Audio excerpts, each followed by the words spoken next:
అసలు స్వామి హనుమ పేరు చెప్తే చాలు. బుద్ధిర్యశో బలం ధైర్యం నిర్భయత్వం అరోగత అజాడ్యం వాక్పటుత్వం చ హనుమత్ స్మరణాత్ లభేత్.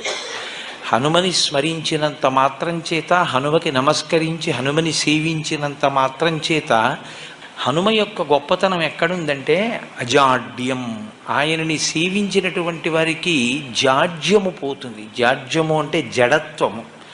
జడత్వము అన్న మాటకు అర్థం ఏమిటంటే స్పందన శక్తిని కోల్పోవడం. శ్రీరామాయణంలో రామచంద్రమూర్తిగా శ్రీ మహావిష్ణువు వచ్చే ముందే బ్రహ్మదేవుడు అనేక మంది దేవతల్ని శాసించాడు. రావణ సంహారం అంటే అంత తేలికైన విషయం కాదు. నరవానరముల చేత సంహరింపబడడు కనుక, ఆయన నరవానరముల చేత సంహరింపబడనని వరం అడగలేదు కనుక మీ అందరూ కూడా వానరాంశలలో వెళ్ళండి అన్నాడు. దేవతలందరూ వానరుల యొక్క అంశలలో వచ్చారు.